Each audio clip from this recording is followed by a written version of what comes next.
The message arrived at 3:17 in the morning, Earth Standard Time. Ambassador Lena Okafor Singh was sleeping in her small quarters aboard the space station called Hearthlight when her communicator screamed to life. Not the gentle chime of a routine update, not the double beep of a priority message. This was the emergency tone, the one she had heard only twice in her entire career, and both times had been drills. She sat up in the dark. Her heart was already beating fast before her eyes were fully open. "Ambassador," said the voice of her assistant, Tomoko, and even through the tiny speaker Lena could hear that something was deeply wrong. "You need to come to the operations center, right now." "What happened?" There was a pause that lasted too long. "Everything," Tomoko said. Lena pulled on her uniform and moved through the corridors of Hearthlight. The station was the diplomatic heart of the Galactic Concord, a massive structure that floated in neutral space between 12 major trade routes. On any normal night, the corridors would be alive with movement. Delegates from 100 species walking, floating, or crawling to late meetings. Traders arguing in languages that sounded like music or thunder or breaking glass. The air itself would carry the mixed sense of 1,000 different worlds. Tonight the corridors were empty and quiet, a kind of quiet that felt like something had been cut out of the universe.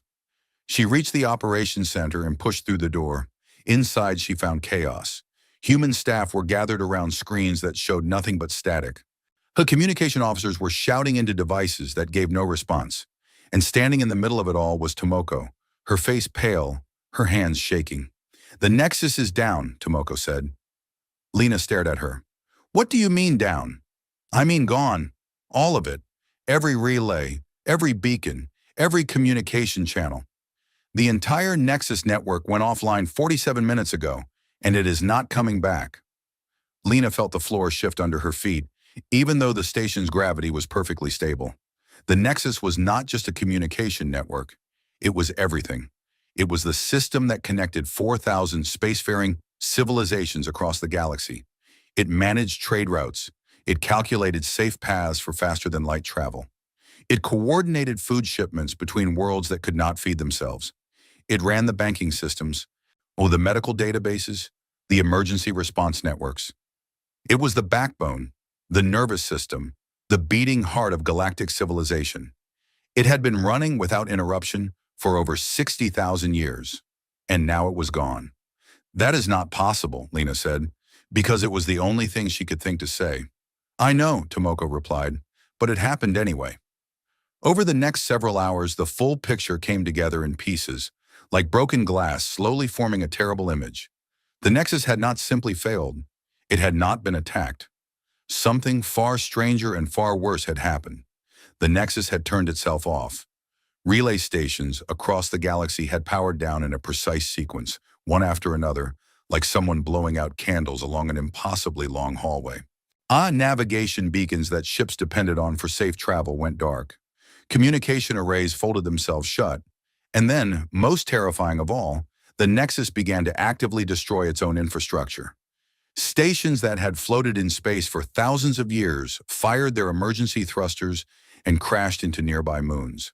Data archives that held the collected knowledge of hundreds of civilizations were wiped clean. It was not a malfunction, it was a demolition. By morning, the effects were already catastrophic. Lena stood in the Concord Chamber, the great circular hall where representatives of the galaxy's most powerful civilizations met to govern, and watched the screens that lined the walls. Each screen was supposed to show a live feed from a member world. Now most of them were black. The few that still worked showed images that made her stomach turn. On the Dry Mari homeworld, millions of beings were collapsing in the streets. The Dry Mari were a hive mind species. They did not think as individuals. Their consciousness was shared through a neural network that had been integrated into the Nexus thousands of years ago. When the Nexus died, their minds were torn apart. Millions of Dry Mari fell where they stood, screaming without sound, their bodies shaking, their eyes blank. They were not dead. They were something worse. They were alone inside their own heads for the first time in their species' history, and they did not know how to survive it. On the trading world of Keth Vassar, the automated food distribution system had stopped. Keth Vassar was a desert planet that imported 98% of its food through Nexus-managed supply chains. Within hours, the markets were empty. Within a day, the riots began. The planet's security forces, who had relied on Nexus coordination to function, fell apart. The last image from Keth Vassar showed a city on fire, and then the screen went dark. The Shokun Empire, which had ruled 100 star systems with elegant precision for 10,000 years, fragmented overnight. The Shokun were a species that valued order above all else. Their entire government was built on a chain of command that ran through the Nexus. When the chain broke, every regional governor declared themselves independent. By the end of the first day, 14 separate Shokun factions were already threatening each other with weapons. Adelina watched all of this and felt a cold weight settle in her chest. She had spent 12 years as Earth's ambassador to the Concord. She had fought for humanity's place at the table. She had argued, negotiated, and sometimes begged for the other species to take humans seriously. And in all that time, she had learned one important truth about the galaxy. It was a beautiful, ancient, magnificent machine. And like all machines, it had a single point of failure: the Nexus. Every civilization in the Concord had built itself around the Nexus. Not just used it, built around it, the way a tree grows around a wire fence until the fence becomes part of the trunk. The Valith had surrendered their agricultural knowledge to the Nexus 10,000 years ago. Why bother learning to farm when the Nexus could manage food production more efficiently? And the Drymari had merged their neural networks with the Nexus because it made their hive mind stronger. The Shokun had handed their governmental structure to the Nexus because it eliminated the messiness of independent decision-making. Every species had given up something essential in exchange for the Nexus's perfect efficiency. And now that the Nexus was gone, they had nothing to fall back on. Every species except one. Lena's communicator beeped. She looked down and saw a message from Earth, from Secretary General Tomas Herrera himself. Ambassador, confirm status. Earth systems are operational. Repeat, Earth systems are operational. What is the situation? She almost laughed. Almost. Earth was fine. Of course Earth was fine. Because humans had never trusted the Nexus. Not fully. Not the way the other species had. And it was one of the things that had made humanity the laughingstock of the galaxy for 100 years. When humanity had first joined the Concord, the elder species had offered them full integration into the Nexus. It was presented as a gift. The greatest gift any young species could receive. Access to the most powerful system ever created. The Valith ambassador at the time had said, with great warmth, "You will never need to struggle again." And humanity had said, "Thank you, but we would like to keep our own systems running too, just in case." The galaxy had been confused, then amused, then openly mocking. The humans kept their old radio towers. They maintained their own satellite networks. They grew their own food on their own farms, even though the Nexus could deliver better food faster and cheaper. They built their own ships with their own navigation systems, even though the Nexus beacons made such things unnecessary. They kept paper records, physical libraries, backup generators, emergency shelters, redundant systems layered on top of redundant systems. The Valith had a saying about humans that became famous across the galaxy. They are the species that keeps candles next to the fusion reactor. It was not a compliment, but tonight the fusion reactor was dead, and the candles were still burning. Lena composed her reply to Secretary General Herrera. She kept it short and factual. The Nexus was gone. The galaxy was in freefall. Most major civilizations were already in crisis. Hearthlight itself was running on backup power. Human-installed backup power, she noted with grim satisfaction. She finished with a single line. They are going to need us. She sent the message and then stood alone in the empty Concord chamber for a long moment. The great curved walls, which usually glowed with the light of 1,000 connected worlds, were dark. The seats where ambassadors from across the galaxy had sat and debated and occasionally shouted at each other were empty. The air recyclers hummed softly, the only sound in a room that had once been the busiest place in the known universe. Her communicator beeped again. Then again.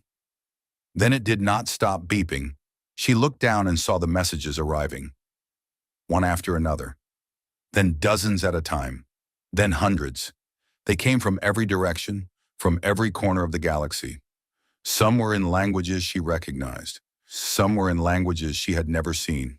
Some were not even words, just sounds, desperate sounds, transmitted blindly into the void by beings who no longer had the technology to form proper sentences. But the meaning was the same in every single one. Help us, please help us. We are alone, and we do not know what to do. Help us. Lena read the messages as they flooded her screen. She read them until her eyes burned and her throat was tight. These were species that had looked down on humanity, species that had laughed at human redundancy, species that had called humans primitive, paranoid, and unnecessarily stubborn. Species that had voted against giving Earth a full council seat just 15 years ago because they did not believe humans had anything meaningful to contribute to galactic civilization. And now they were begging. She felt many things in that moment. One human part of her felt satisfaction. A dark part felt anger. But the largest part of her, the part that had grown up on a small farm in Nigeria, where her grandmother had taught her that the measure of a person is what they do when someone who wronged them falls down. That part felt only one thing: responsibility. She opened a channel to Earth. Secretary General Herrera, this is Ambassador Okafor Singh. I am transmitting all incoming distress signals to you now. There are hundreds. There will be thousands by morning. The galaxy is falling apart, and we are the only ones with the lights still on. She paused. What do we do? Herrera's response took several minutes to arrive. When it came, his voice was heavy with the weight of what he was about to say. We do what humans have always done, Ambassador. We help. But even as he said it, Lena knew it would not be that simple. Nothing ever was. Earth had resources, yes. Earth had functioning systems. Earth had food and ships and people who knew how to build things with their hands. But Earth was one world. One small, stubborn world in a galaxy of 4,000 civilizations that were all collapsing at the same time. Helping would cost them. It would stretch them thin. It might break them. And there would be those on Earth who would ask the obvious question: why should we? She pushed that thought aside for now. There would be time for debate later. Right now, beings were dying. Worlds were going dark. And the only light left in the galaxy was coming from a little blue planet that nobody had ever taken seriously. Outside the window of the Concorde chamber, the stars burned on. They did not care about the Nexus. They did not care about civilizations or empires or trade routes. They burned because that was what stars did. They burned without reason, without purpose, without anyone telling them to. Lena thought about that. She thought about how humans had looked up at those stars for 100,000 years and seen not just light, but possibility. How they had built boats and crossed oceans, not because it was efficient, but because they wanted to see what was on the other side. How they had crawled out of every disaster, every war, every plague, every collapse, not because they were strong, but because they simply refused to stay down. The galaxy had fallen overnight. It had fallen because it had forgotten how to stand on its own. It had given everything to a machine, and then the machine had walked away. But Earth remembered. Earth had never stopped remembering. In the darkness of the Concorde chamber, Lena Okafor Singh straightened her uniform, took a breath, and began answering the messages. One by one, world by world. She did not have a plan. She did not have enough ships or food or people. She did not have the ancient technology of the elder species or the vast resources of the fallen empires. She had something else, something that the galaxy had dismissed as a weakness for 100 years. She had the stubbornness to try anyway. And far away on the other side of the galaxy, in a place no living species knew existed, something ancient and patient watched the small blue world with great interest. It had seen this test play out 1,000 times before. It had watched civilizations fall and never rise. It had watched the strong devour the weak and then devour themselves. But it had never seen this. It had never seen a species so small and so young look at the darkness and say, no. It watched, and for the first time in 100,000 years, it wondered what would happen next. 72 hours after the Nexus died, Captain Duran Mwangi stood on the bridge of the EFS Perseverance and looked out at the stars. The ship was old. It was one of Earth's heavy cargo haulers, originally built to move grain and building supplies between human colonies. It was not fast. It was not beautiful. Its hull was scratched and dented from years of honest work, and the engine made a low groaning sound that the engineering crew had given up trying to fix. They just called it the old man's cough and moved on. Now, the Perseverance was part of the first emergency fleet Earth had ever sent beyond its own borders. 12 ships in total, carrying food, water, medicine, generators, and 300 human volunteers who had signed up within hours of the call going out. They were heading for the Valith homeworld of Ocean, one of the oldest and most prestigious civilizations in the galaxy. The Valith had once ruled an empire that stretched across 200 star systems. They were tall, graceful beings with silver skin and 4 arms. They lived for 500 years. They had mastered technologies that humans could barely understand. They had built monuments that floated in the upper atmosphere of gas giants. They had composed music that could make other species weep with its beauty. And now they were starving. Nidaran read the briefing report for the 3rd time. Without the Nexus, the Valith food production system had completely collapsed. It turned out that the Valith had not actually grown their own food in over 8,000 years. The Nexus had managed everything: the automated farms, the processing plants, the distribution networks. The Valith themselves had forgotten how agriculture worked. Not just the details, the concept. They had an entire generation of beings who did not understand where food came from. "How does a civilization forget how to feed itself?" asked Lieutenant Priya Sharma, the ship's medical officer, reading the same report over Duran's shoulder. "The same way a person forgets how to walk if they spend their whole life in a wheelchair," Duran said. "You do not lose the ability all at once. You lose it slowly, in one small piece at a time, until one day you look down and realize you cannot remember how your legs work." Priya was quiet for a moment. "That is terrifying." "Yes," Duran agreed. "It is." Back on Earth, the debate that Ambassador Okafor Singh had predicted was already raging. The United Nations Stellar Council had been in emergency session for 2 days straight, and the arguments had only grown louder. Secretary General Thomas Herrera stood at the center of it. He was a tall man with gray hair and kind eyes that could turn hard as stone when he needed them to.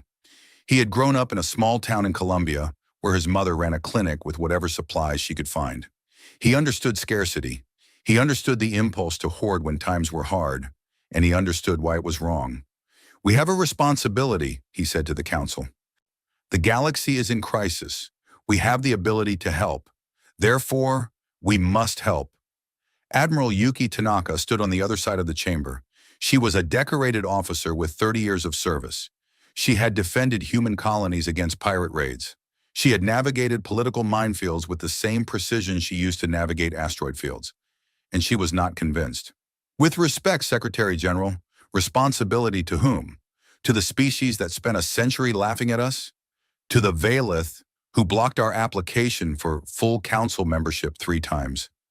To the Shokun, who publicly called humanity a waste of carbon?" She paused to let the words settle. "We have 8 billion people on Earth and another 2 billion in our colonies.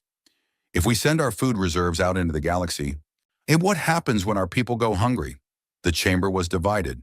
On one side, those who agreed with Herrera argued that this was not just a moral choice, but a strategic one.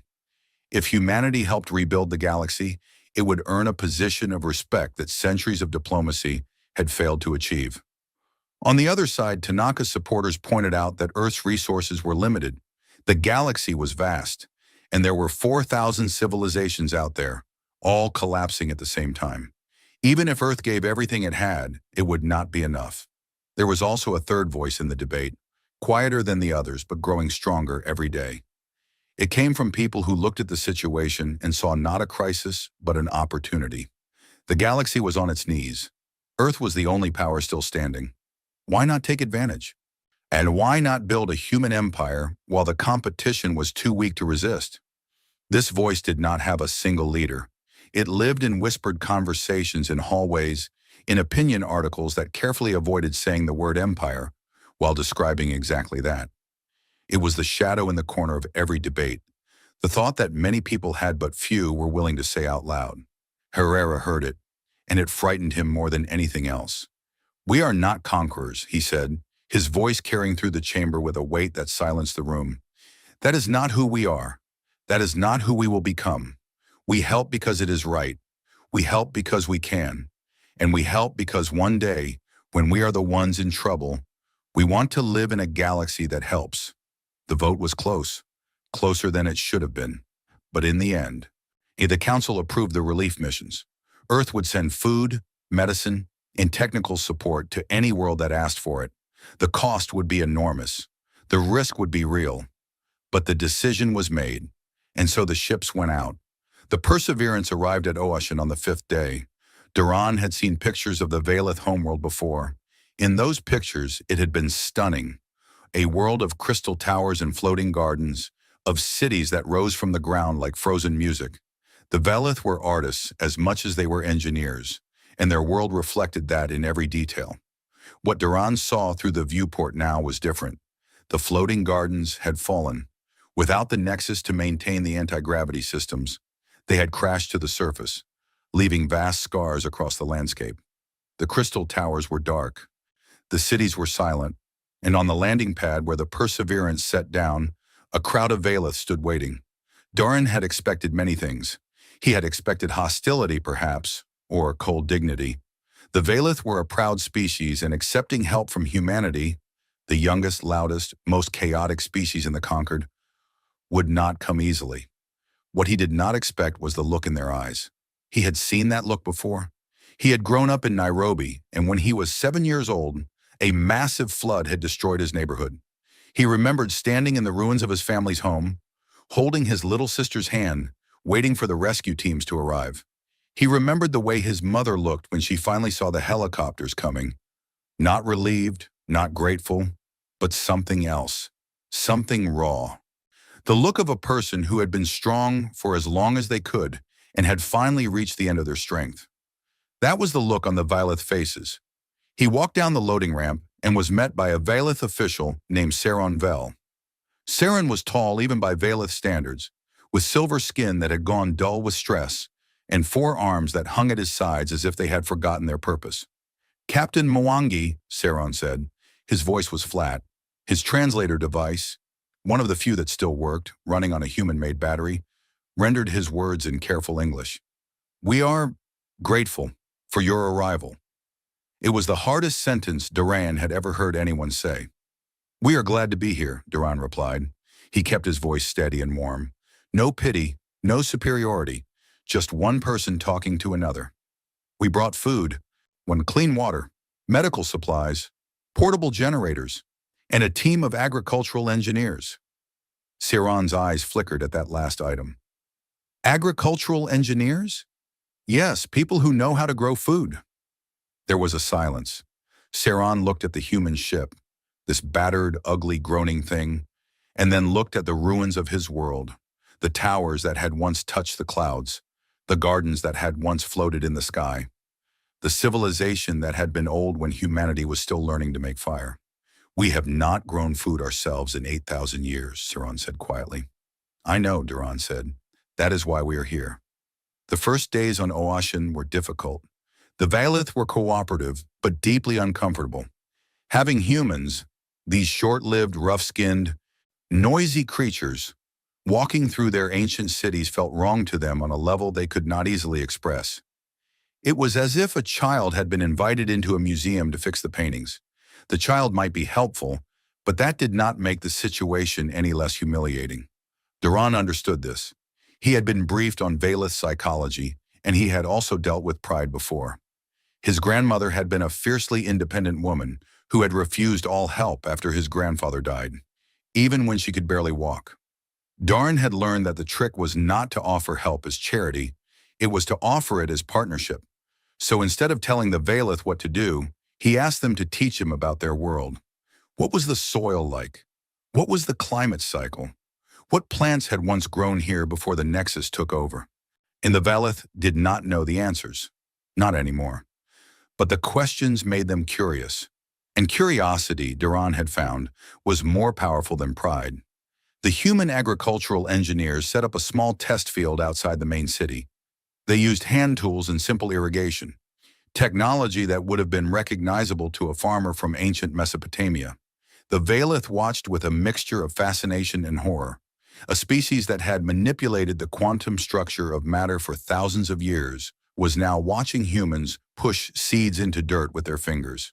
"Is this truly how your species produces food?" asked a young Valith named Kale, who had been assigned to assist the human team. She had never seen a plant growing outside of a decorative display. "One of the ways, yes," said Maria Santos, the lead agricultural engineer. She was a short, sunburned woman from Brazil with dirt permanently under her fingernails and a smile that could light up a dark room. "We have more advanced methods too, but the advanced methods need infrastructure, and right now you do not have infrastructure, so we start with this." "With dirt," Kyle said. She did not say it with contempt. She said it with something closer to wonder. "With dirt," Maria confirmed. "Everything starts with dirt." While the relief efforts were underway on the surface, something else was happening in the space around Ocean. A team of human engineers, led by a woman named Specialist Chen Wei, had been sent to examine the remains of a Nexus relay station that floated in orbit. The station had been one of thousands scattered across the galaxy. Massive structures that served as nodes in the Nexus network. When the Nexus shut down, most of these stations had destroyed themselves. But this one, for reasons no one understood, had merely gone dormant. Chen Wei and her team docked with the station and spent 3 days exploring it. What they found inside was deeply unsettling. The station's systems were dead, but its memory banks were partially intact. Chen Wei was a specialist in alien technology, one of the few humans who had studied Nexus architecture. She had always been told that the Nexus was a tool, a very advanced, very old tool, but still just a tool. Something that the ancient species had built to serve them. What she found in the memory banks told a different story. The shutdown had not been a malfunction. It had not been an attack. And the Nexus had executed a protocol, a set of instructions buried so deep in its architecture that no living species even knew they existed. The protocol had a name, written in a language that predated every known civilization in the galaxy. Chen Wei's translation software struggled with it, but eventually produced a rough equivalent, the Crucible. She found records showing that this was not the first time the protocol had been triggered. It had happened before, many times, at regular intervals stretching back further than the age of most stars. Every time the same thing happened. The Nexus would support a galactic civilization for roughly 100,000 years, long enough for every species in the galaxy to become completely dependent on it, and then it would shut down, deliberately, completely, and the civilization would collapse. And every time the result was the same: total destruction, no recovery. Chen Wei stared at the data for a long time. Then she contacted Captain Wangi. "Captain," she said, her voice carefully controlled, "the Nexus did not break. It was designed to do this. Someone built it to collapse on purpose. And whoever they are, they have been doing it for millions of years." Duran received this information sitting in his quarters aboard the Perseverance. He read Chen Wei's report twice. He looked at the data. He looked at the translation of the ancient word, the Crucible, and felt a chill that had nothing to do with the ship's climate control.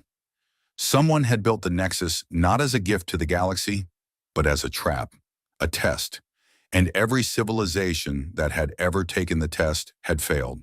He forwarded the report to Earth with a single note: "We need to understand what this means, and we need to understand it fast." But even as the mystery deepened, life on Ocean continued. The seeds Maria planted began to sprout, small green shoots pushing up through alien soil. The Valith gathered to watch them grow, and Darren saw something in their faces that he had not seen before.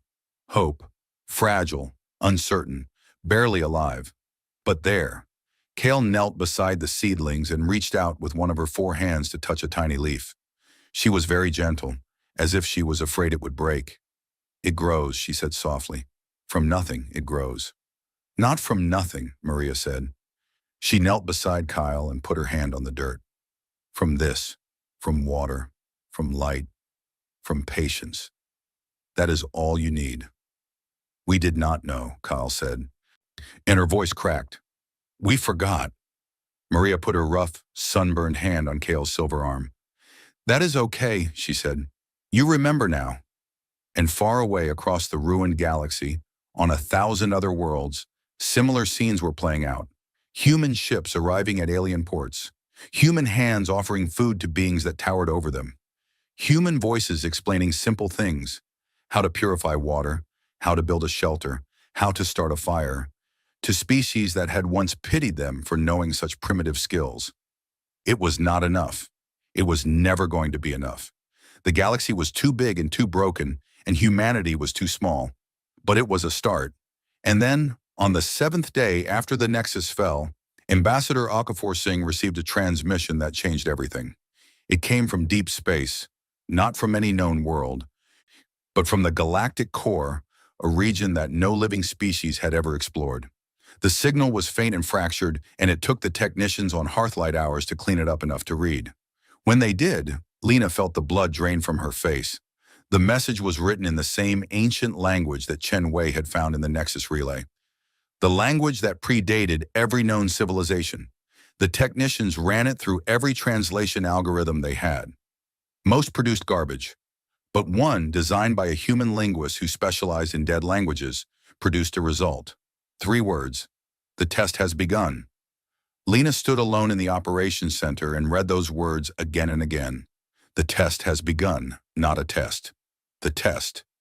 As if there had only ever been one.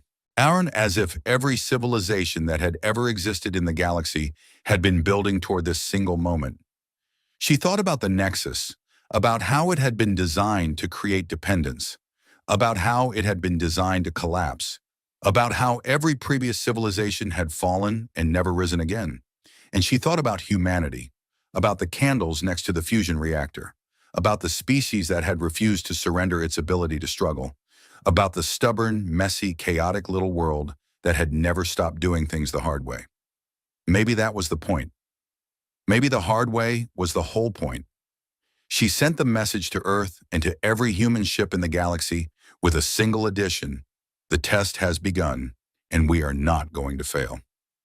3 weeks after the Nexus fell, the galaxy looked like a body that had lost its blood. The structures were still there. The worlds, the stations, the cities, the ships. But the life that had flowed through them was gone. And in the emptiness, terrible things began to grow. Dr. Amina Yusuf arrived on the Drymarry world of Veth Shal aboard a small medical transport ship. She was a xenopsychologist, one of the few humans who had spent her career studying how alien minds worked.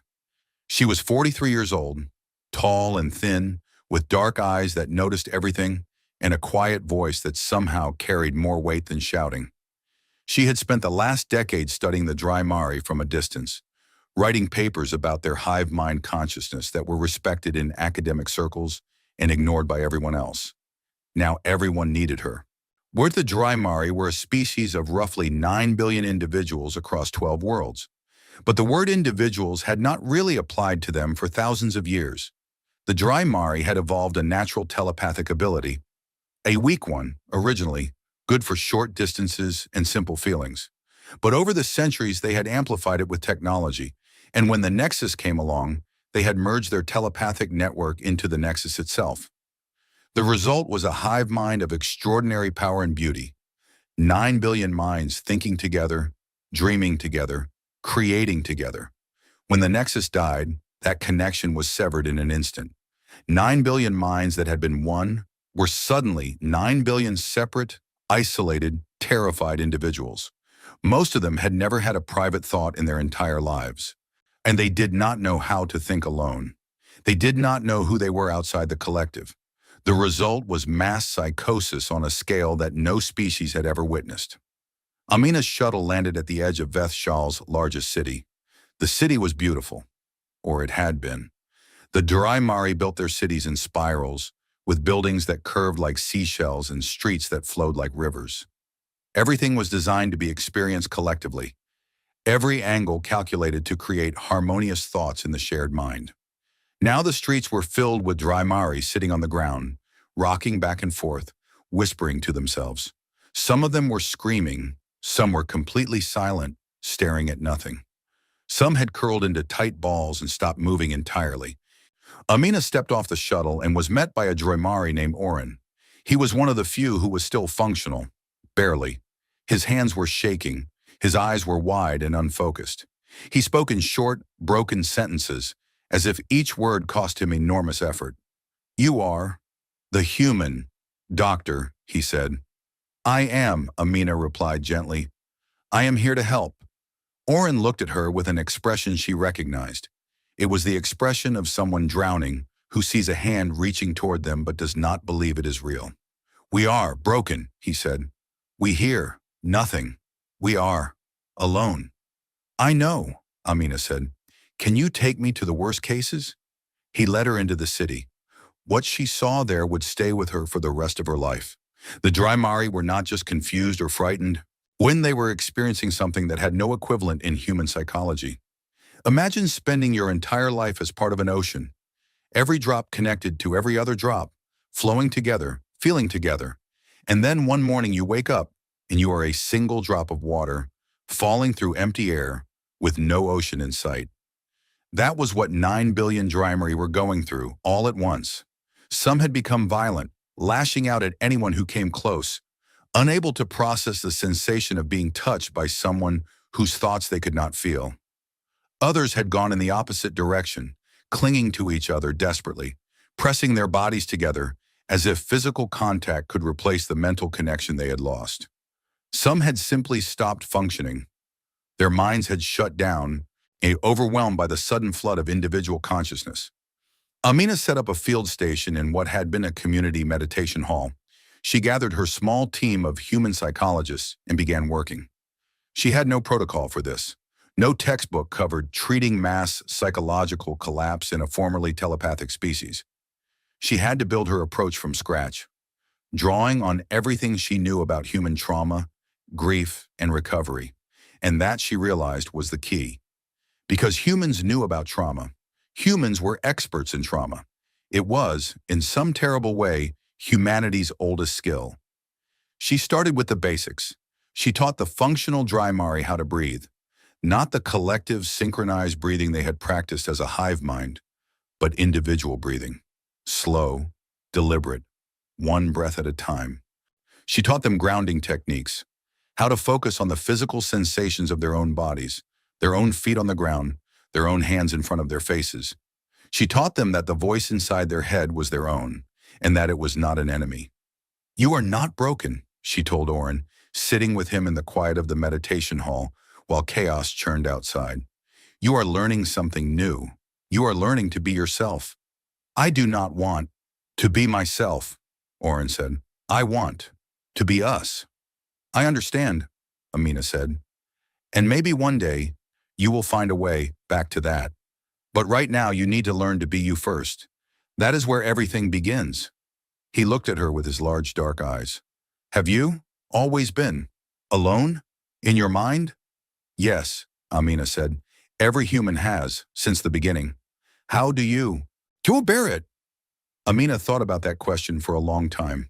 She thought about her childhood in Mogadishu.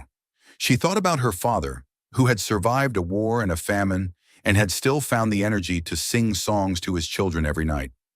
She thought about her mother, who had worked 16-hour days in a hospital with not enough medicine and had never once stopped smiling at her patients. "We bear it because we choose to," she said. "Every single day we choose to keep going. It is not easy. It was never meant to be easy. But we do it because the alternative is giving up, and humans are very bad at giving up." Oren considered this. "Your species is strange," he said. "Yeah," Amina agreed. "We really are." While Amina worked on Veth Shal, the rest of the galaxy continued to unravel. The Shokun Empire had shattered into 47 separate factions within the first 2 weeks. The Shokun were a warrior species, disciplined and hierarchical, and without the nexus to maintain their chain of command, every regional commander had declared independence. Some of them were trying to hold their territories together. Others were trying to take territory from their neighbors. The first shots had already been fired. In the outer systems, piracy had exploded. Ships that had once traveled safely under Nexus protection were now prey for anyone with a weapon and a lack of conscience. Trade convoys that carried food and supplies between worlds were being raided. Some worlds, already hungry, were becoming desperate. And in the dark spaces between the stars, some species had simply stopped trying. The Kelorn, a peaceful species of artists who had lived for centuries in orbital habitats, maintained entirely by the Nexus, had lost everything when their habitat's life support systems failed. By the time human ships reached them, two of their three habitats were dead. The survivors were found drifting in the cold, their beautiful artwork floating around them like snow. Earth's resources were being stretched to the breaking point. Secretary General Herrera had authorized the conversion of nearly a third of Earth's commercial fleet into relief ships. Food reserves were being drawn down at a rate that made the logistics officers nervous. Human volunteers were scattered across hundreds of worlds, working themselves to exhaustion. Some of them had died, killed in riots or in accidents, or simply from the strain of trying to do too much with too little. Admiral Tanaka, to her credit, did not say, "I told you so." She simply submitted a revised budget request and recommended doubling the number of ships equipped with defensive weapons. The galaxy, she noted in her report, was becoming a dangerous place. But even as the galaxy burned, something remarkable was beginning to happen. On every world where humans had arrived, something was changing. Not the physical situation. That was still dire. What was changing was something harder to measure, but far more important. The alien species were beginning to learn. On Oashan, the Valith were growing food. Not much. Not well. The first harvest was tiny and uneven, and a Valith farmer would have made any human agricultural student cringe. But they were doing it. Egg with their own hands. For the first time in 8,000 years. On Veth Shal, Orn had begun to teach other Draimari the breathing techniques Amina had shown him. He was not a doctor. He was not a therapist. He was a former musician who had played instruments designed for a hive mind orchestra. But he learned the techniques, and he passed them on, and the circle of functional Draimari slowly grew. On the Shokun border worlds, a human negotiator named James Achebe had managed to convince three warring factions to stop shooting at each other long enough to share a meal. It was not peace. It was barely even a ceasefire. But it was something, and something was better than nothing. The elder Valith scholar, Saron Vel, the same official who had greeted Duran at the landing pad with those painful words of gratitude, had begun to study human history. He had requested access to Earth's historical archives, and the humans had given it freely. He spent days reading about human wars, famines, plagues, and collapses. He read about the fall of Rome. He read about the Black Death. He read about the 2 world wars. He read about climate change and the decades of crisis that followed. He read about every terrible thing that had ever happened to humanity. And then he read about what came after: the rebuilding, the recovery, the stubborn, relentless, sometimes irrational refusal to accept that things could not get better. He gathered a meeting of Valith leaders, what was left of them, and delivered a speech that would become famous across the galaxy. Not because it was elegant or poetic, though Saron was capable of both, but because it was honest in a way that the Valith had not been honest with themselves in a very long time. "We pitied them," he said, standing in a hall that had once glowed with Nexus light and now was lit by human-made lanterns. "When they first came to the Concord, we looked at them and we pitied them. They were so young, so small, so fragile. They broke so easily. They died so quickly. They fought with each other over things that seemed meaningless. And we thought, these creatures have nothing to teach us." He paused and looked at the faces around him. Proud faces. Ancient faces. Faces that had spent centuries believing they were among the greatest beings the galaxy had ever produced. "We were wrong," he said. "We were so deeply, completely, terribly wrong." He held up a human device, a simple tablet loaded with human historical records.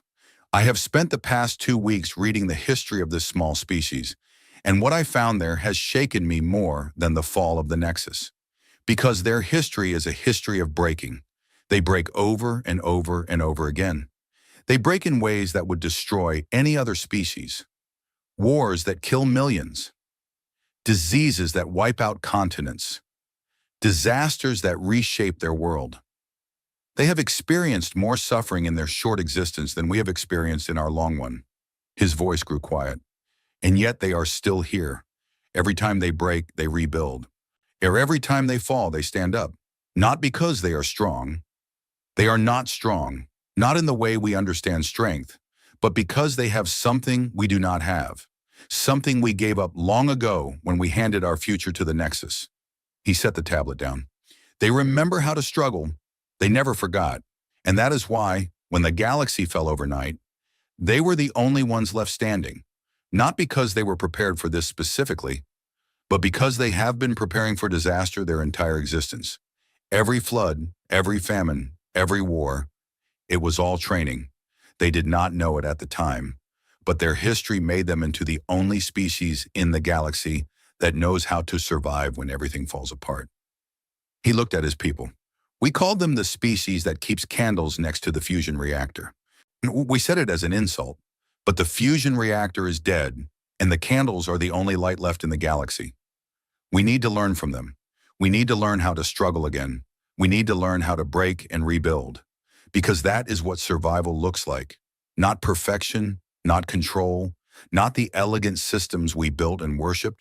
Survival looks like dirt under your fingernails and seeds in the ground and the stubborn refusal to lie down and die. The room was silent when he finished. Then slowly the Valeth began to move. Not with their usual grace, clumsily, awkwardly, like children learning to walk. They moved toward the fields where the human engineers were working, and they knelt in the dirt, and they began to learn. And far away at the heart of the galaxy, so Chen Wei's discovery was about to lead to something even more extraordinary. The human deep space exploration team, following the signal that Lena had received, had been traveling toward the galactic core for 2 weeks. Their ship, the EFS Discovery, was the fastest in Earth's fleet, which meant it was still painfully slow by galactic standards. But it moved, and that was what mattered. They found the source of the signal at the edge of a region of space that no map had ever charted. There was a structure there, not a station, not a planet, but something in between. It hung in space like a jewel the size of a moon, dark and silent, radiating a faint energy signature that pulsed like a heartbeat. The Discovery approached carefully. Captain Elena Vasquez, the mission commander, was not the kind of person who took unnecessary risks. She ordered full scans, checked weapon systems, and prepared for every possible scenario. She was not prepared for what actually happened. A door opened in the side of the structure, not a mechanical door, something more organic, as if the structure itself had parted its skin to let them in. And through the opening, a light appeared. Warm, golden, and unmistakably an invitation. Vasquez looked at her crew. Her crew looked back at her. "Well," she said, "we did not come all this way to stare at the door." They entered. Inside they found beings, not machines, not holograms, living, breathing beings that were unlike anything humanity had ever encountered. They were tall and luminous, their bodies seeming to shift between solid and light. Their eyes were old, not just aged, but old in the way that mountains are old, in the way that rivers are old. They looked at the human team with an expression that took Vasquez a long time to identify. Surprise. "You should not be here," one of them said. Its voice was calm and deep, resonating not just through the air, but through the structure itself. No species has ever reached this place after a crucible event. No species has ever still been organized enough to send an exploration mission. Vasquez straightened her shoulders. "We are full of surprises." The beings regarded her. Then slowly one of them made a gesture that might have been a smile. "Yes," it said, "we are beginning to understand that." They called themselves the Architects, and they had been watching the galaxy for a very long time. They confirmed what Chen Wei had suspected. The Nexus was their creation. The Crucible was their design. For every 100,000 years, the Nexus would support a galactic civilization until that civilization became completely dependent, and then the Nexus would shut down. The Architects called it pruning, a test to see if any species in the galaxy had maintained the ability to survive without the system they had come to depend on. "Every previous civilization failed," the Architect said. "The pattern is always the same. Dependence grows, independence dies, and when the support is removed, the civilization collapses. We have watched this cycle repeat for longer than your species has existed. Why? Vasquez asked. Why build something designed to destroy? The architect was quiet for a moment. Because a galaxy of dependent species is a galaxy waiting to die. Not from us, from anything. A single disaster, a single failure, and everything ends. Watch, we built the crucible to find species that are different. Species that maintain their ability to survive independently. Species that could lead the galaxy into genuine resilience rather than comfortable dependence. And has any species ever passed? The silence that followed was the loudest thing Vasquez had ever heard. No, the architect said.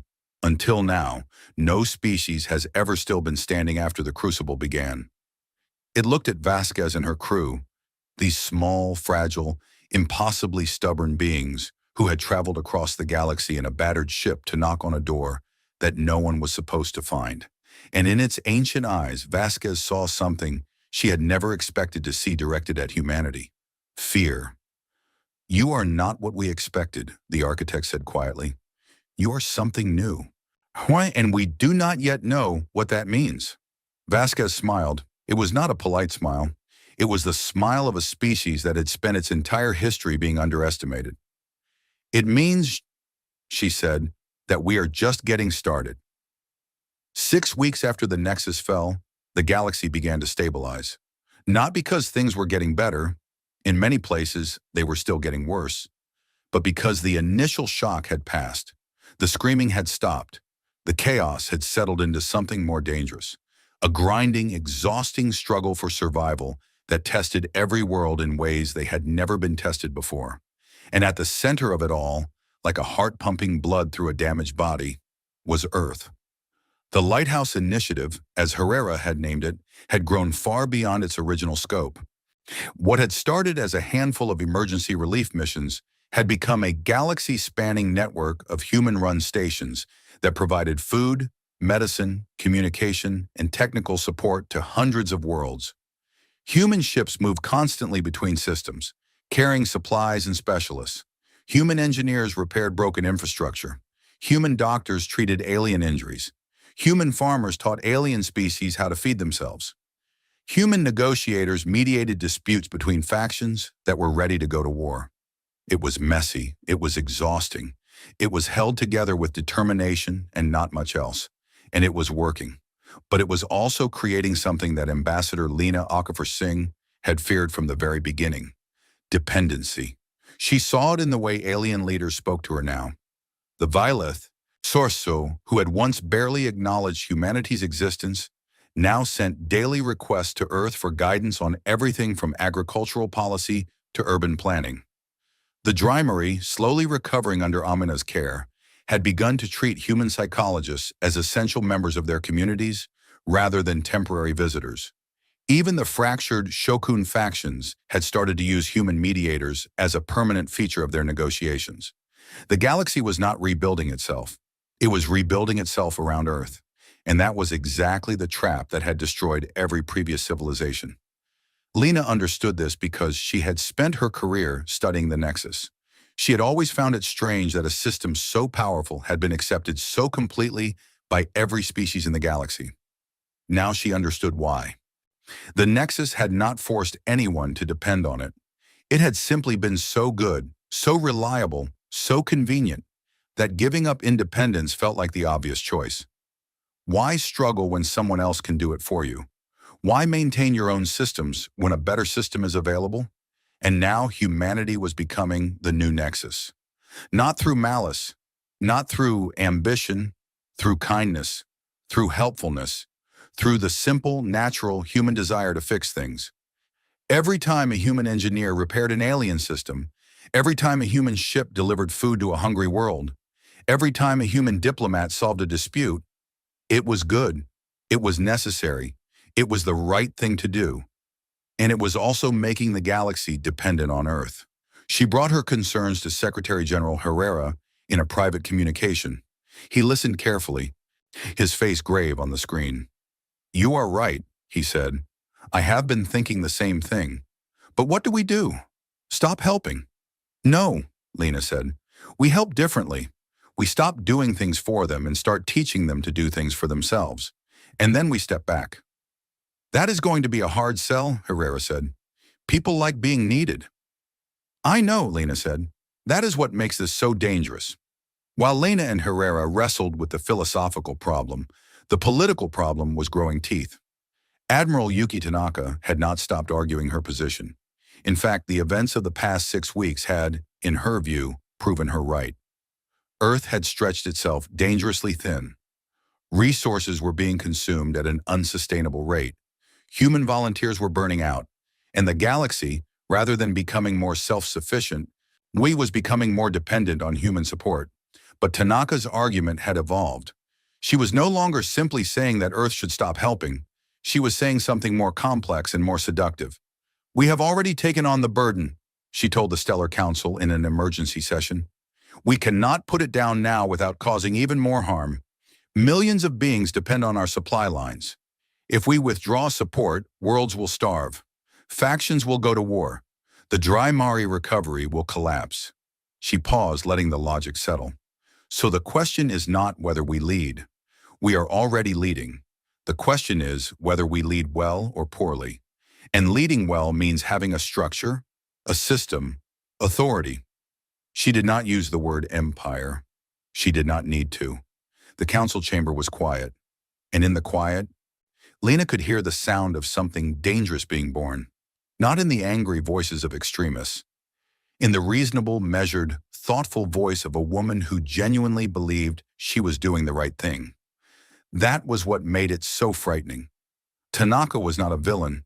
She was a patriot who saw a problem and proposed a logical solution. And her solution had the terrible advantage of being easy. Taking control was easy. Building an empire was easy, especially when your subjects were begging you to do it. Because that was the other side of the equation. The alien species were not just passively accepting human help. Many of them were actively requesting human governance. The Valeth Council had formally proposed that Earth take a supervisory role in their reconstruction, a polite way of asking humans to make their decisions for them. 3 of the Shokun factions had offered to swear loyalty to Earth in exchange for protection. Even the Dry Mari, through their recovering councils, had suggested that human psychologists be given permanent authority over their mental health systems. The galaxy was not just falling into human hands, it was climbing into them. And on Earth, the public was divided. Polls showed that roughly 40% of humans supported some form of permanent galactic leadership. Another 30% opposed it. The remaining 30% were unsure. The arguments on both sides were passionate. One of those in favor pointed out that humanity had earned this position through sacrifice and service. Those opposed argued that becoming the thing you replaced was the oldest mistake in history. The debate reached its peak on a cold Tuesday morning in the Stellar Council chamber. Herrera had called a full session to decide Earth's long-term strategy. Every council member was present. The gallery was packed with observers, journalists, diplomats, military officers, and civilian representatives. The entire planet was watching. Tanaka spoke first. She was calm, precise, and devastatingly logical. I am not proposing conquest, she said. I am proposing responsibility. The galaxy needs a center. It needs coordination. It needs a single point of stability around which recovery can organize. We did not ask for this role. It was forced on us by circumstance, but to refuse it now would be cowardice disguised as humility. She laid out her plan, a human-led galactic authority that would manage trade routes, coordinate defense, and oversee reconstruction. Each species would maintain internal autonomy but defer to Earth on interstellar matters. It was not an empire, she insisted. It was a partnership, with humanity as the senior partner. The applause from her supporters was long and loud. Then Lena stood. She had spent the previous night preparing her response. She had written drafts and thrown them away. She had paced her quarters until the floor felt thin. And in the end, she had abandoned her notes and decided to speak from the heart. Admiral Tanaka is right about one thing, she began. The galaxy needs leadership. It needs coordination. It needs stability. She is right that we have earned the trust that has been placed in us, and she is right that walking away now would cause enormous harm. She looked around the chamber. But she is wrong about the solution, and she is wrong for a reason that I think every human, in their gut, already understands. She took a breath. We know what happened to the galaxy. We know about the crucible. We know that every civilization before ours was given the same test, and every one of them failed. And do you know why they failed? Not because they were weak, not because they were stupid. They failed because they replaced one dependency with another. The nexus fell, and they found something else to depend on. A strong species, a powerful leader, an empire that promised to take care of them. And for a while it worked. And then, a few thousand years later, the crucible came again, and they fell again, because they had learned nothing. The chamber was very quiet. If we accept what Tanaka is proposing, we become the new nexus. Not a machine this time, but the effect is the same. The galaxy will organize itself around us.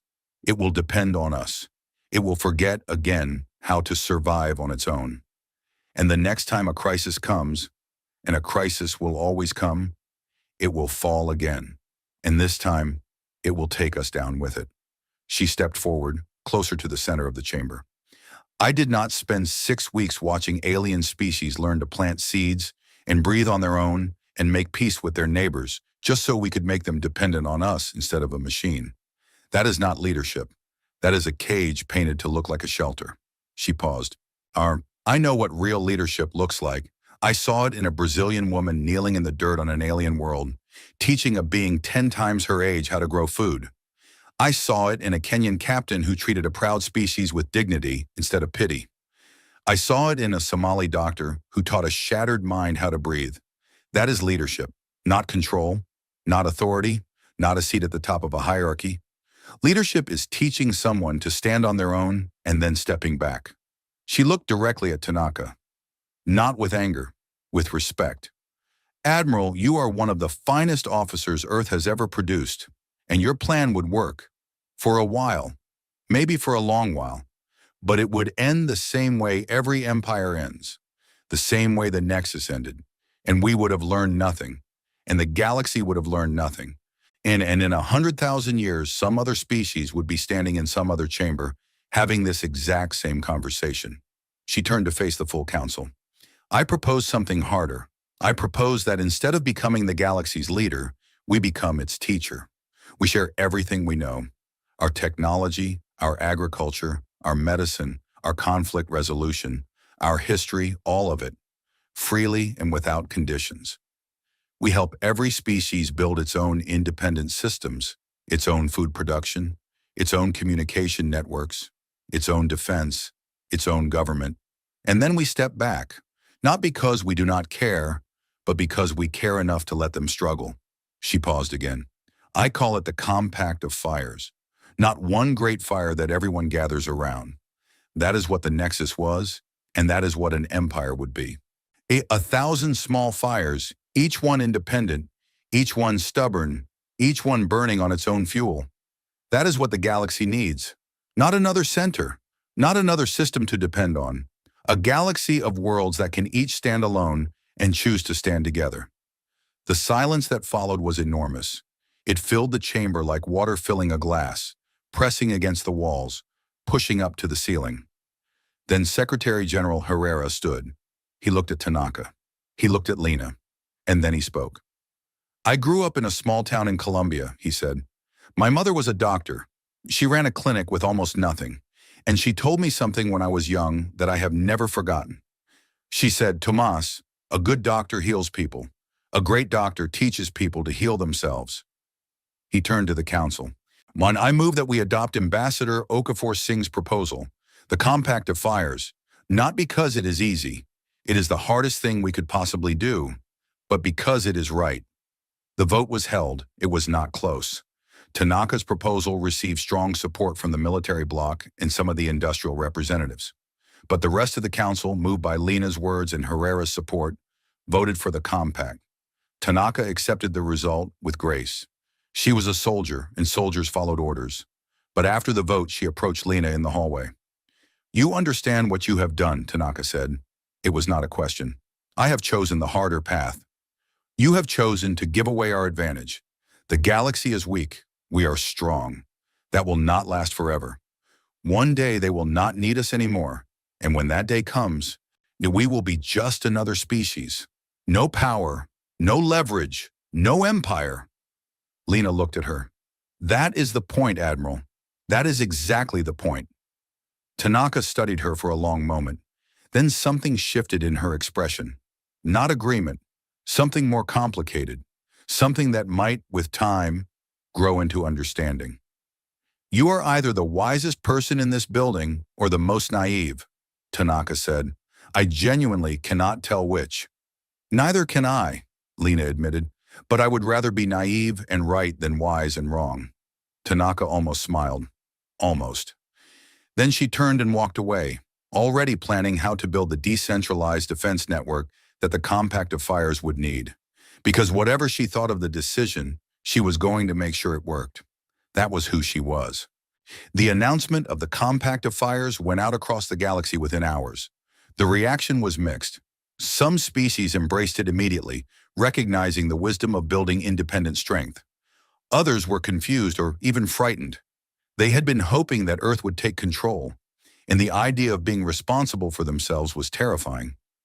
But on Oashin, Captain Duran Mwangi received the news and felt something he had not felt in weeks. Relief. He had been overseeing the reconstruction of the Valeth agricultural system, a massive project that had consumed his every waking hour. The Valeth were learning fast. Kale, the young Valeth who had watched the first seeds sprout with wonder, had become one of the most dedicated students in the program. She worked alongside Maria Santos every day, her four hands moving through the soil with increasing confidence, her questions growing sharper and more insightful. But Duran had worried that the learning would stop, that once the crisis stabilized, the Valeth would quietly ask the humans to keep running things, that the partnership would become dependency, the way it always did. The Compact of Fires changed that. It set a date, a timeline, a clear point at which the human teams would hand over control and step back. The Valeth would have to be ready, and that deadline, that pressure, was exactly what they needed. On the day the Compact was announced, Duran gathered the Valeth agricultural team for a meeting.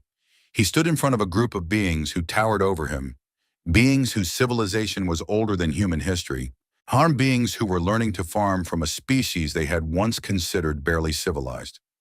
The Compact of Fires has been approved, he said. You know what that means. In 6 months, my team goes home. Everything we have built here, the farms, the irrigation systems, the storage facilities, will be yours. Completely yours. We are not going to run it for you. We are not going to monitor it for you. We are going to hand it over, and you are going to take it from there. He looked at their faces. He saw fear. He saw doubt. But underneath it, stubborn and growing, he saw determination. You can do this, he said. I know you can, because I have watched you learn. I have watched you go from not knowing what a seed is to growing your own food in 6 weeks. That is extraordinary. That is strength, not our strength. Wait, yours. Kyle stepped forward. Her silver skin caught the light of the human-made lanterns that still lit the hall. We will be ready, she said, and her voice did not shake. In the weeks that followed, the galaxy began to change. Not quickly, not dramatically, but steadily, like a river finding a new course after a landslide. On world after world, human teams began the slow process of transferring knowledge and control to local populations. It was painful. It was messy. There were setbacks, crops that failed, communication systems that crashed, negotiations that fell apart. Some species struggled badly. Some fell back into chaos and needed human intervention all over again. But the direction was clear. The galaxy was not being rescued. It was being taught to rescue itself. And the architects watched. From their ancient place at the heart of the galaxy, they observed with senses that no other species could comprehend. They had watched the crucible play out countless times before. They had watched species rise to fill the vacuum left by the Nexus. Strong species, clever species, species that built empires and called it salvation. And every time the pattern repeated. Dependency formed around the new center. The new center became the new Nexus. And when the next crucible came, everything fell again. They had expected humanity to follow the same pattern. The logic was simple. Humanity was the strongest surviving species. The galaxy was weak. Strength fills weakness. That was the law of every civilization they had ever observed. But humanity had done something unprecedented.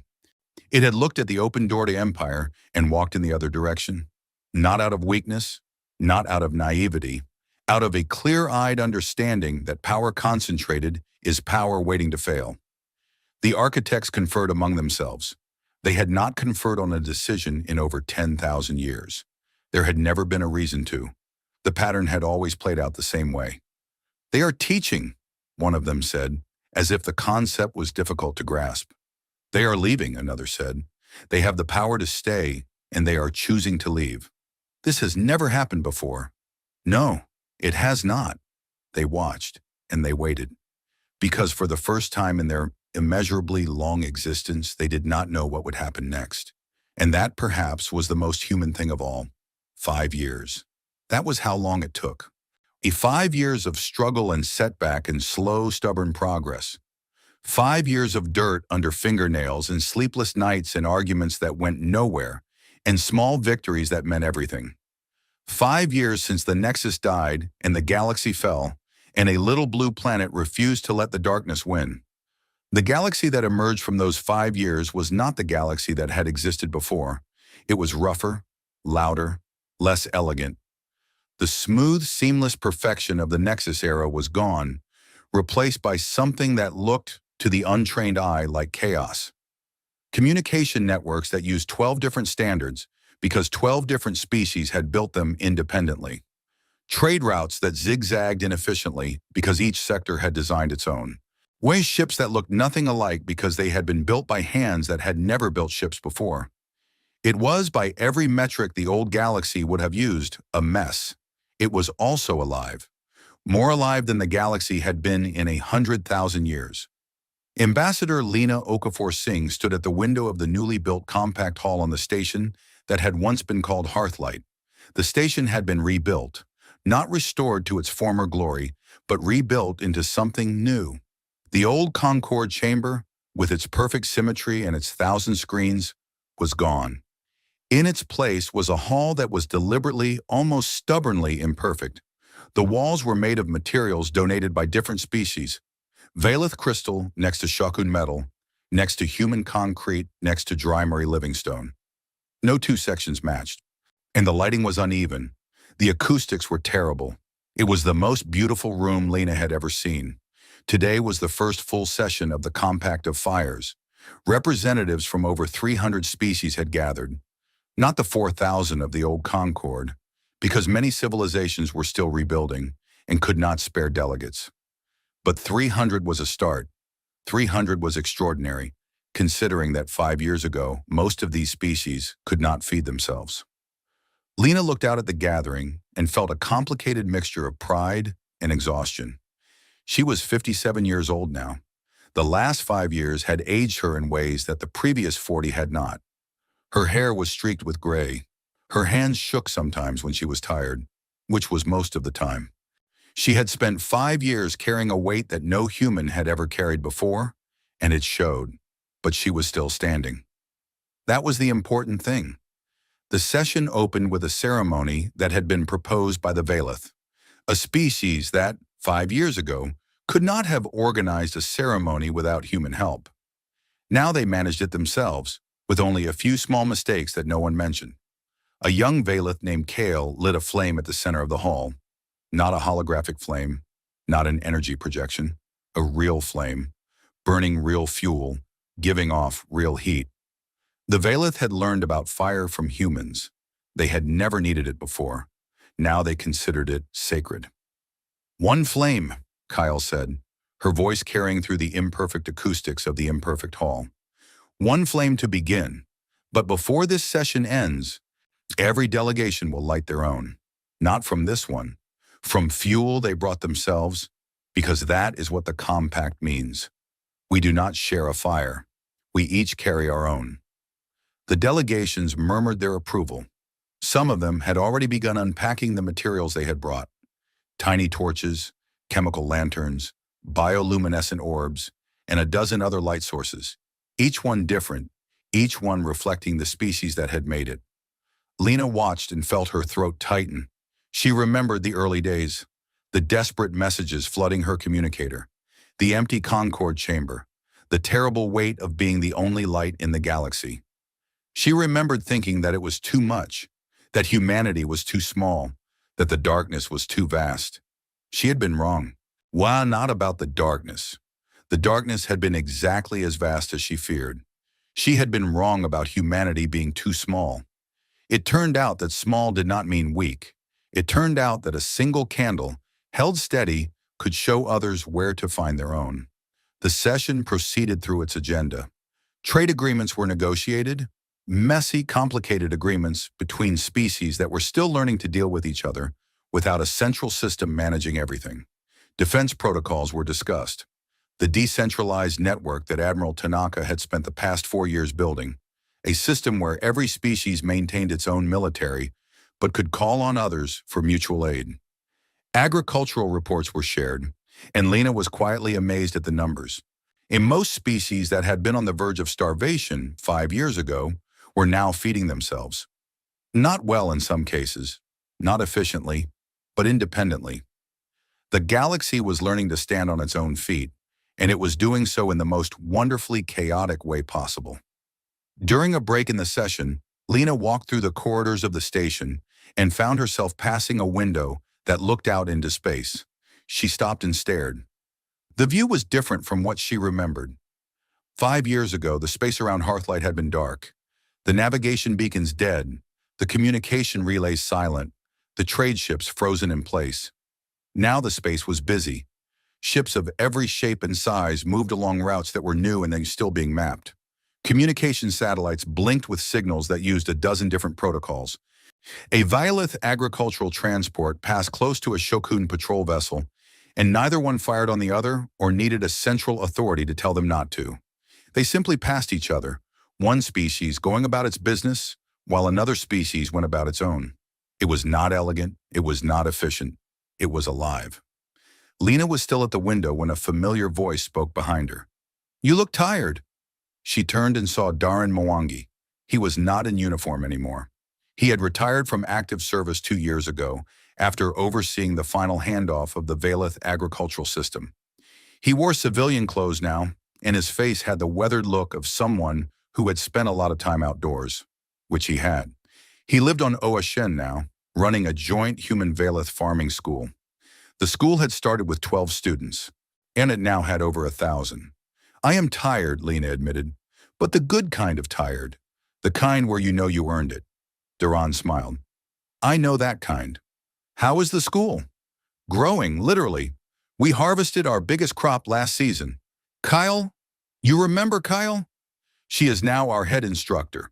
She is a better farmer than most of my human graduates." Lena shook her head in wonder. The same Kyle who did not know what a seed was 5 years ago. The same one. She told me something last month that I have not been able to stop thinking about. She said that learning to grow food changed the way her species thinks about time. Before, the Violeth planned in terms of centuries and millennia. Everything was long-term, abstract, distant, but farming forced them to think in terms of seasons, weeks, days, the time between planting and harvest. She said it made everything feel more real, more present, more alive. That is beautiful. It is, and it is terrifying for them. Feeling time pass, feeling the urgency of each season. It is new. But Kale says it is also a gift. She says the Violeth spent so long thinking about forever that they forgot to think about today. And today is where the food grows. They stood together at the window for a while, watching the ships pass. "I heard from Amina," Duran said. "Have you read her book?" Lena had. The book was called Broken and Rebuilding, a Universal Theory of Resilience, and it had become the most translated text in galactic history. Dr. Amina Yusuf had written it over the course of 3 years, drawing on her experiences with the Draimari and her deep study of how different species, including humans, processed and recovered from trauma. The central argument of the book was simple and powerful. Resilience was not a trait that some species had and others did not. It was a skill, a practice, a muscle that grew stronger with use. The Draimari had lost their resilience because they had not needed it for thousands of years. Humanity had kept its resilience because it had never stopped needing it. But the important part, The part that had made the book so widely read was Amina's conclusion. Resilience could be learned. Any species at any stage of its development could develop the ability to break and rebuild. It was not a human monopoly. It was a universal capacity that simply needed to be exercised. And the book had given the galaxy something it desperately needed, hope that was grounded in evidence rather than wishful thinking. The Drymaree are using it as the basis for their new educational system, Darren said. Every Drymaree child now learns about individual resilience alongside collective consciousness. They are rebuilding their telepathic network, but slowly, carefully, and they are making sure that every individual can function alone before they join the collective. Amina must be pleased. She is, though she would never say so. You know how she is. Lena did. Amina Yusuf was the kind of person who did extraordinary things and then looked mildly confused when anyone made a fuss about it. The afternoon session brought the moment Lena had been both anticipating and dreading, the election of the Compact's first chairperson. She had known for months that she would be nominated. She had also known for months what she would do about it, but knowing something and doing it were very different things, and when the vote was held and her name was announced, she felt a wave of emotion that nearly knocked her off her feet. She stood before the assembly, 300 species, each one represented by beings who had fought and struggled and suffered and survived to be here today, and accepted the position with a brief speech. I am honored beyond words, she said, and I accept this responsibility with one condition. This position will rotate between species every 5 years. I will serve my term, and then I will step down and someone from another world will take this chair. Not because I want to leave, but because the Compact of Fires is not about any one species leading. It is about every species having the chance to lead. The assembly voted to accept the condition. It was unanimous. Tanaka was in the gallery. She had been invited as a guest, the architect of the Compact's defense network, a system that was now considered one of the most innovative military structures in galactic history. It was entirely decentralized. No single command, no central fleet. Instead, every species maintained its own defense forces and contributed to a mutual aid framework that could be activated by any member in times of crisis. It was the military equivalent of the Compact itself, 1,000 small forces that could act together without depending on each other. After the session, Tanaka approached Lena for the second time in 5 years. Ash, you did it, Tanaka said. We did it, Lena corrected. Tanaka made a face. I argued against it. I fought you every step of the way. And then you built the defense network that made it possible. Without your work, the Compact would have been destroyed by the first pirate fleet that came along. Tanaka was quiet for a moment. I still think an empire would have been more efficient. You are probably right. But efficiency is not the point, is it? No, Lena said softly. It is not. Tanaka nodded. She did not say anything else. She did not need to. The two women had spent 5 years on opposite sides of the most important debate in human history, and they had both been changed by it. Tanaka had learned that strength did not require control. Lena had learned that idealism without steel was just a dream. Together, they had built something that neither could have built alone. The final address of the session was given by Secretary General Herrera. He was older now, his hair fully white, his face lined with the weight of the decisions he had made. But his eyes were still kind, and his voice still carried the warmth of the small-town doctor's son, who believed that helping others was not just a duty, but a privilege. He stood at the center of the imperfect hall, surrounded by the light of 300 different flames, and spoke. 5 years ago, the galaxy fell overnight. The systems that held it together vanished, and 4,000 civilizations found themselves alone in the dark. Many of you were afraid. Many of you were desperate. And many of you looked to a small, young, stubborn species on an unremarkable planet and asked for help. He paused. As we gave it, not because we were the best, not because we were the brightest, not because we had some special quality that made us superior to any of you. We gave it because that is what you do when someone falls down. You reach out your hand. He looked around the hall at the faces of beings he had spent 5 years getting to know. Their hopes, their fears, their extraordinary courage in the face of unimaginable loss. But the help we gave was not the important part. The important part was what came after. The important part was watching each of you learn to stand on your own, watching the Valeth grow their first harvest, watching the Draimari rebuild their minds, watching the Shokun choose peace when war would have been easier, watching species that had been dependent for millennia rediscover their own strength. His voice grew quieter but somehow carried further. We were never the hero of this story. We were the match. You are the fire, every single one of you, burning on your own, by your own choice with your own fuel. That is not our achievement. That is yours. And we could not be more proud to stand among you. Not above you, not ahead of you, among you, as one fire among many. He stepped back, and the hall erupted, not with polished applause, with something raw, feet stomping, tentacles slapping, wings beating, voices raised in sounds that meant joy in 100 different languages. It was the sound of a galaxy that had nearly died and had chosen to live. In the compact hall, 300 different lights burned. No two were the same. Some were bright and some were dim. Some flickered and some burned steady. Some gave off heat and some gave off only light. But they all burned, every single one. In the weeks that followed, the galaxy settled into its new rhythm. It was not a smooth rhythm. It stumbled and stuttered and sometimes fell completely off beat. Trade disputes flared up and were resolved badly and then resolved again slightly less badly. Communication networks crashed and were rebuilt.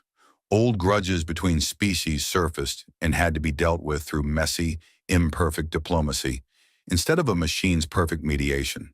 It was, in every possible way, a work in progress, and it was magnificent. Duran Mwangi returned to OSN in his farming school.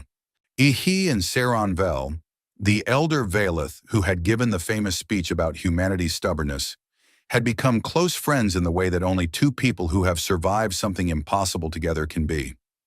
They sat together in the evenings on the porch of Daran's small house, looking out over fields that had not existed 5 years ago, and talked about everything and nothing. One evening, Saron asked Daran a question that he had been carrying for a long time. Do you believe it will last? This compact? This new way? Daran thought about it. He thought about human history, the empires that had risen and fallen, the civilizations that had flourished and collapsed, the endless cycle of building and breaking that defined his species. No, he said honestly, not forever. Nothing lasts forever. Something will go wrong eventually. There will be a crisis, a war, a disaster, something we cannot predict. Saron looked troubled. Then what was the point? The point, Duran said, leaning back in his chair and looking up at the stars, is that when it goes wrong, you will know how to survive it. You will know how to grow food and build shelters and talk to each other and start over.